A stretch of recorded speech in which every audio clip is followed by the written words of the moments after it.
Welcome back. This fourth video in polynomials is going to deal with multiplication and division of polynomials. And I want to point out, we're going to start with multiplication, that from our family of functions unit, nothing has changed yet. The rules and the process are remaining the same. So let's take a look at what those rules are and add a couple of examples.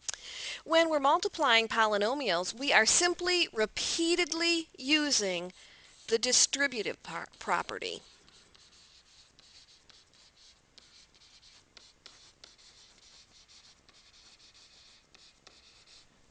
Over and over and over again. And I want to remind you about the exponent rules when we're multiplying. X to the m times x to the n. We add our exponents when our bases are the same. So let's take a look at our first example. I have the quantity of 5x squared minus x times the quantity of 4x minus 7. And we're going to use, since I have two binomials, we're going to use FOIL. And that tells me to multiply the first terms, then outer, inner, and last. So when I multiply my first terms, 5x squared times 4x, 5 times 4 is 20. X squared times x is x cubed. Then 5x squared times negative 7 is negative 35x squared. Negative x times 4x, negative 4x squared. And negative x times negative 7 is plus 7x. Once you've used FOIL, our next step is to combine our like terms, which are these two. So our solution, or our product, will be 20x cubed minus 39x squared plus 7x when we multiply that. Now, when you have longer polynomials, we're going to repeatedly use the distributive property. Take the first term, multiply it by every term in that second polynomial, then move on to the second term and do the same process over and over again. I'd like you to pause the video at this time, give example 9 a try, and then restart the video when you're ready to check your answer. We'll see you in a few minutes, and good luck with multiplying the polynomials. Let's see how we did with example 9. We're going to repeatedly use that distributive property. So I'm going to take my 4s and I'm going to multiply it by each term in the second polynomial. I'm also going to leave a space because you can do this either vertically or horizontally, and I'm going to leave a space if I don't have a term so that all my terms can line up further on down the road. 4s squared times s cubed will be 4s to the fifth. Then 4s squared times negative 5s. This is going to give me negative 20s cubed. So I'm going to leave a spot for my s to the fourth because I don't have that term, but I do have negative 20s cubed. Then 4s squared times 2 is positive 8s squared. Now I'm going to move on and multiply that negative s times everything in the second polynomial. Taking negative s times s cubed, I will have negative s to the fourth, negative s times negative 5s, positive 5s squared. Then negative s times 2 will give me negative 2s. Now I can write in 0s cubed since I don't have a cubed term, but you don't have to. I like doing it because it helps me keep my columns straight without having them cross over or go sideways on me. So our last step, or our next step I should say, is to multiply 7 times everything in that following polynomial, in the second polynomial. So I'm going to go 7 times s cubed will give me a positive 7 s cubed. 7 times negative 5s will give me negative 35s. And 7 times positive 2, I'll have 14. Now, I'm going to add that s squared in, the 0s squared, just to keep my columns aligned. And the last step is to combine my like terms. So I just add up my columns. 4s to the 5th minus s to the 4th. Negative 20s cubed plus 0 minus 7 is negative 13s cubed. 8s squared plus 5s squared plus 0, that's a positive 13s squared. Negative 2s minus 35, negative 37s plus 14. I hope you got that solution or that product when you multiplied the two trinomials together.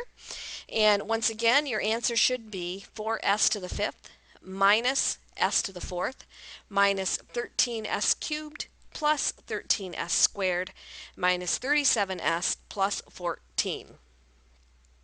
A long answer. And you could have done this vertically or horizontally. You could have written it all out and then gathered up your like terms as you went. Next, we'll be moving on to division. Just like in our family of functions unit, we can set up our division problem as a fraction. Factor both the numerator and the denominator and cancel out those like binomial factors. So the first step in doing a polynomial division problem is to factor both polynomials. Then place that first polynomial, the one in front of the division sign, in the numerator, and place the second polynomial, or the one after the division sign, in the denominator.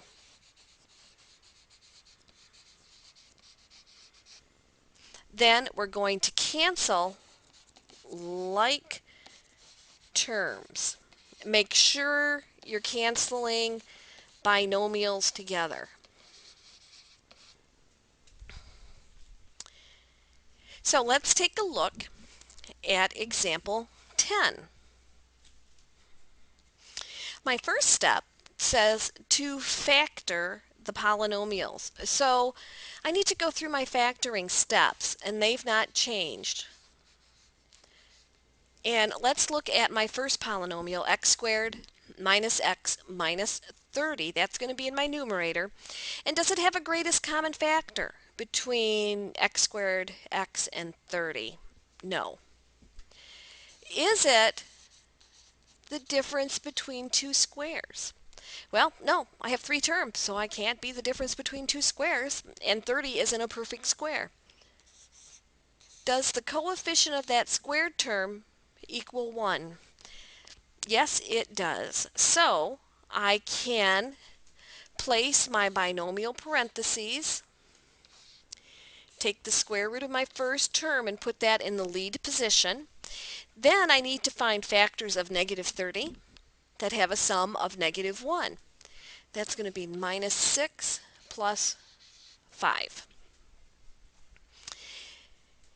I place that in my numerator because it's before the division sign, and I place what's after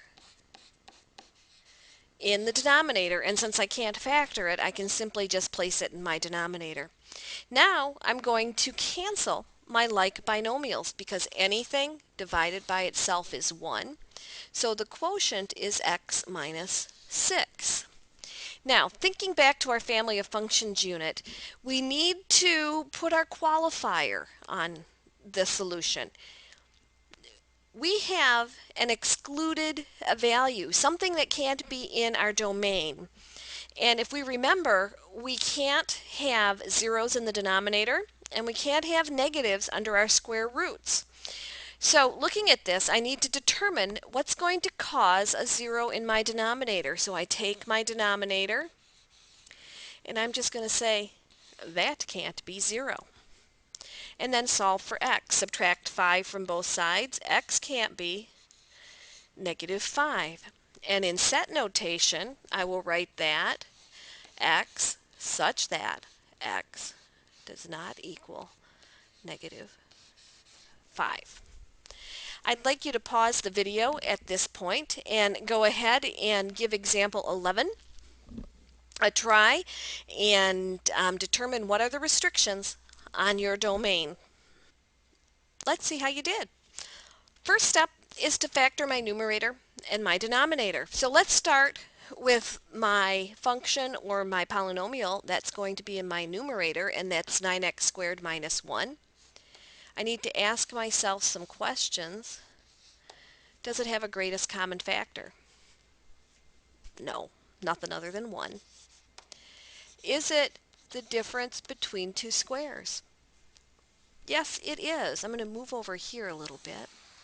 Since I know and have recognized it's the difference between two squares, I can put my binomial parentheses out, take the square root of the first term, put it in the first spot, 1 plus, 1 minus, and the square root of the second term.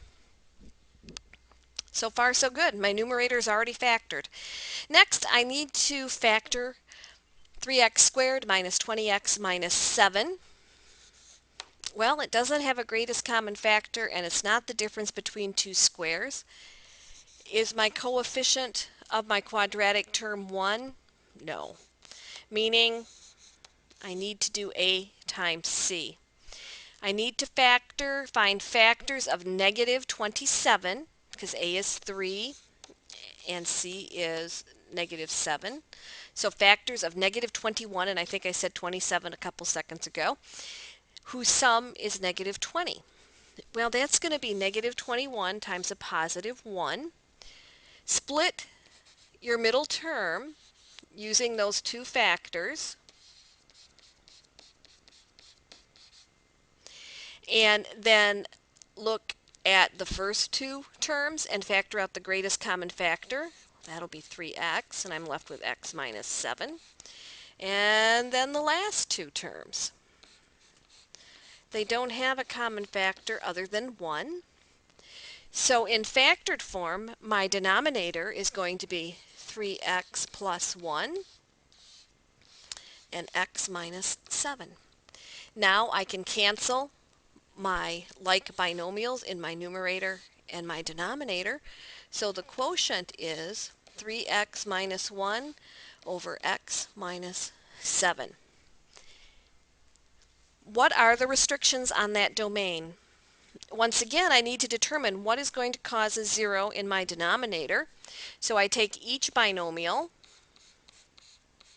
and say, well, that can't equal 0, or I will achieve a 0 in my denominator. And this can equal 0. Now I just solve each of them for x to determine the restrictions on my domain.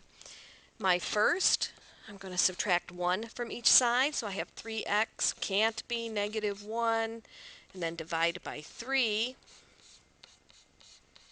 So x can't be -1/3, and then x minus 7, add 7 to both sides.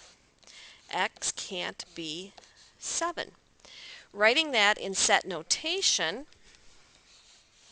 all of x such that x can't be, whoops, I forgot my negative, 1/3, and x can't be a positive 7. So the solution is 3x minus 1 over x minus 7, as long as x isn't -1/3 and x isn't 7. That's it for this video. Please move on to our next video where we're going to tackle long division. We'll see you there.